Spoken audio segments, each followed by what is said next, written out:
서초구 반포 자이, 송파구 리센트, 마포구 마레프, 노원구 불암 현대아파트 등 서울 지역 아파트 실거래가 하락 사례를 구체적으로 제시했다고 합니다.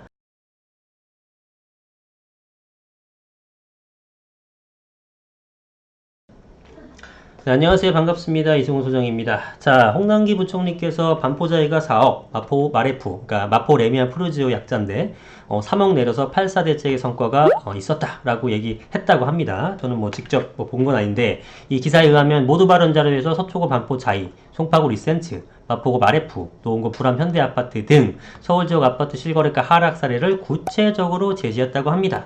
그래서 딱 봤을 때 아이쿠 말실수를 하셨구나 라고 제가 생각이 들었습니다. 왜냐하면 반포자이가나 마레프가 3억 4억 내릴 리가 있나요?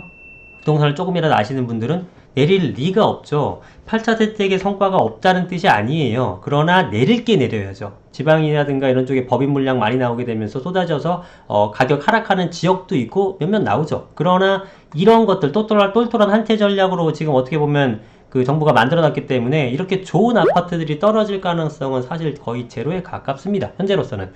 그래서 이거는 딱 봐도 이상거래, 그러니까 특수거래라고 보는 거죠. 특수거래라는 것은 대표적으로 뭐겠습니까? 가족 간 거래가 되는 겁니다. 뭐 제가 뭐 이쪽에 전화해서 뭐 확인하거나 현장을 조사하진 않았어요. 뭐 제가 기자도 아니고 시간도 없는데 이거는 99% 제가 확신합니다. 이건 가족 간 거래가 맞아요. 자, 왜 그런지에 대해서 여러분들 설명을 드리면서 세금에 대해서 조금 공부해 보도록 하겠습니다. 자, 한번 기사를 보죠. 아, 이런 기사가 있더라고요. 그리고 자, 집값 떨어졌다던 마포 20년 된 아파트도 신고가 릴레이. 자, 그래서 홍남기 부총리께서 말씀하신 이후에 나온 기사 같은데 홍남기 부총리가 8일 해당 단지 거래가가 하락했다고 언급했지만 사례로 든 거래건을 제외한 나머지의 모든 실거래가는 역대 최고가를 새로 쓴 것으로 집계가 되었다. 어떻게 된 일일까요? 자, 보시겠습니다.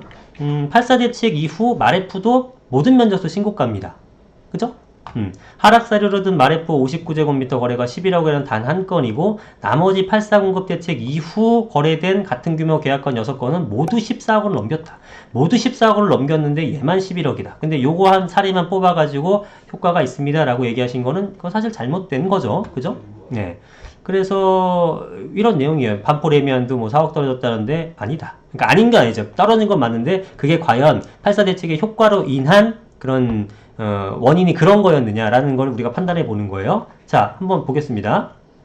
자, 먼저 마포 레미안 푸르지오 아파트 보겠습니다. 여기 뭐 위치 잘 아시나요? 이게 공동역이고 공동역 위쪽에 이제 아연 재촉지구가 있는데 그 중에 한 3,800여 세대로 랜드마크 아파트라고 되어 있는 14년도에 입주한 아파트가 레미안 아파트입니다. 요거 단지 정보를 한번 살펴보고 실거래가를 한번 보겠습니다.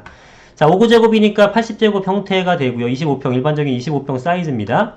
자, 봤더니 지금 거래가 8월달 어떻게 됐습니까? 14억 4천, 14억, 14억, 14억 8천, 평균 14억이 넘어가서 거래가 되고 있고 80C 타입은 14억, 14억 2천 여기 있네요. 오늘의 주인공 11억 원이 여기 거래가 되어 있습니다. 80B 타입은 14억 5천, 13억 7천 역시 평균 14억이 넘어가고 있고요. 82 타입도 14억 5천에 거래됐고 80F 타입은 거래가 없고 81도 거래가 없네요. 그러니까 평균적으로 14억이 다 넘어가고 있고 사실상 우리 아파트 하나 빼고는 8월 4일 이후에 거래된 거는 전부 다 14억이 넘었다 라고 보면 되는데 왜 너만 11억이니? 어디 갔냐?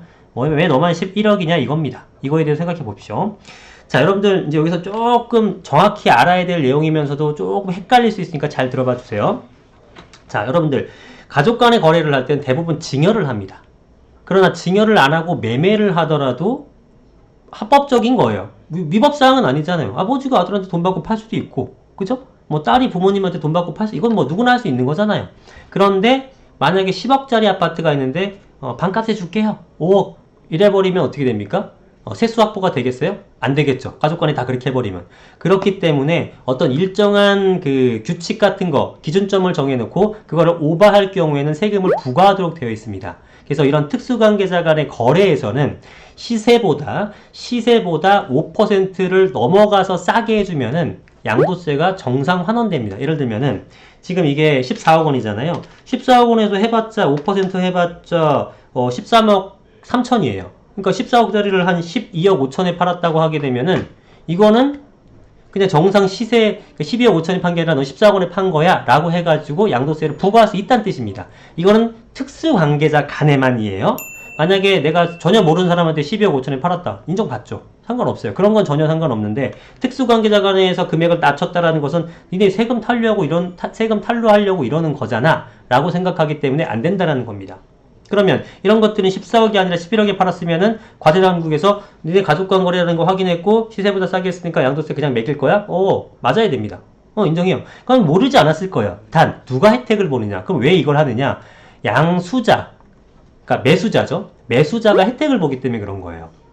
예를 들어 이번 사례에서는 아버지가 아들한테 줬다고 쳐보죠. 14억에 팔아야 되는데 11억에 줬잖아. 아들은 14억짜리 아파트를 11억에 받았네? 굉장히 경제적인 이득을 봤죠. 그러면 그 이득을 본 것에 대해서 정부는, 그러니까 과세관청은 어떻게 판단하냐면은 니네 세금 탈루 목적이 있기 때문에 적당히 해라. 적당히 안 하게 되면은 우리 증여세를 물 거야 라고 합니다.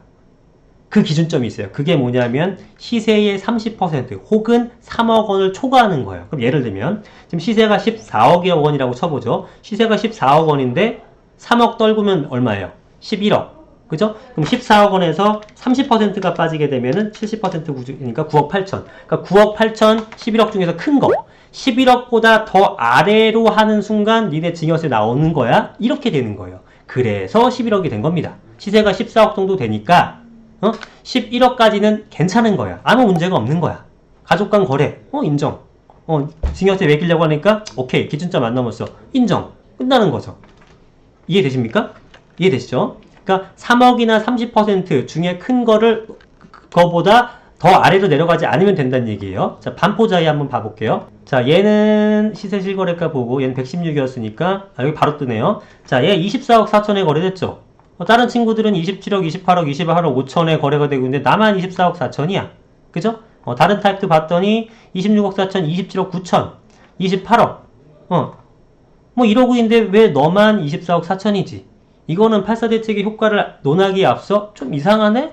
이렇게 생각하는 게 정상입니다. 여러분도 그렇게 판단하셔야 되는 거예요. 그 기사만 보고 엄청 싸졌다 하고 나서 얼렁 뭐 돈 있는 분들 좀 얼렁 사러 가야지 갔더니 그런 게 어딨어요. 연박이나 맞습니다. 그러니까 잘 판단하셔야 돼요. 자, 이건 왜 24억 4천이냐면은 자, 시세가 얼마 정도 되냐. 이거 시세라는 것도 잘 판단하셔야 됩니다. 시세라는 것도. 예를 들어 24억 4천이 18일 날이면은 8월 18일 날 거래가 된 거잖아요. 8월 18일 날. 그때 8월 18일 날 감정원권 말고 KB부동산 해볼까요? 18일 날이 언제냐면은 요 사이쯤 되겠네. 그죠? 그럼 26억 3천과 29억 8천이니까 잠깐만요. 26억 3천 더하기 29억 8천 나누기 둘은 28억 정도 되네요. 한 28억 정도라고 보는 겁니다. 그죠? 감정원 시세는 좀 낮겠죠? 감정원 시세는 한참 낮네요. 자, 어쨌든 한 28억 정도라고 해보면 28억에서 30%인 30%를 하게 되면 8억 4천 빠져야 되니까 19억 6천이잖아요. 이것과 28억에서 3억 원 뺀 25억. 그죠? 그럼 25억이 기준이 되겠죠? 25억보다 더 아래로 특수관계자 간에 거래를 하게 되면 니네 증여세 물 거야? 라고 하는 겁니다. 무슨지 아시겠죠? 그런데 거래가 얼마가 됐습니까, 지금? 24억 4천이네? 25억 밑으로 하게 되면 증여세 무는 건데 어떻게 된 거지? 그러면 이때 당시에 아마 세무사들하고 이렇게 얘기하면서 시세를 파악했을 거예요. 그죠? 시세 파악했을 때 제 생각에는 한 27억 9천 정도 본 것 같아요. 27억 9천 정도 봐가지고, 그죠? 여기서 3억을 빼면 얼마입니까? 24억 9천이죠? 근데 왜 24억 4천 했어요? 5천만원 증여세 내라고? 5천만원까지는 자녀한테 증여할 때 증여세가 나온다 안 나온다? 안 나온다. 그래서 그것까지 다 계산해가지고 24억 4천의 매매 사례를 만든 겁니다. 전혀 문제 없어요. 합법이에요. 예. 그래서 이런 사례인 거지. 아니 옆집이 뻔히 지금 27억 8억에 팔리는데 내가 왜 24억에 팔며 옆집이 14억에 팔려 나가고 있는데 왜 11억에 팔겠습니까? 만약에 거래가 내 거 11억, 네 거 뭐 10억, 10억 9천, 11억 500 뭐 잃어버리면은 시세가 떨어진 게 맞아요. 똑같은 시기에 같은 단지 내에서 남들은 14억씩 팔려고 있는데 누가 11억에 팔 것이며 28억씩 팔려고 있는데 누가 24억에 팔겠어요. 이거는 특수관계자 간의 거래라고 확신할 수 있는 거죠. 그렇기 때문에 제가 조사하지 않아도 상식이잖아요. 상식. 그래서 여러분들이 이걸 보면서도 시세 엄청 떨어졌구나. 어디 갔나? 시세 엄청 떨어졌구나라고 생각을 하시면 안 된다는 겁니다. 기본적인 어떤 세법적 내용을 알게 되면은 사실 이렇게 이렇게 좀 죄송한 얘기지만 이런 거를 당당하게 얘기하실 수가 없어요. 근데 저는 뭐 부총리님께서 부동산에 대해서만 공부할 수 없으니까 이해를 하는데 그 밑에 보좌관들은 뭐 하는 거냐? 이런 것도 확인 안 해드리고 여하튼 이거는 아니다. 라는 거를 좀 알려드리고 싶었습니다. 목 아프네요. 오늘 영상 여기까지 하겠습니다. 감사합니다.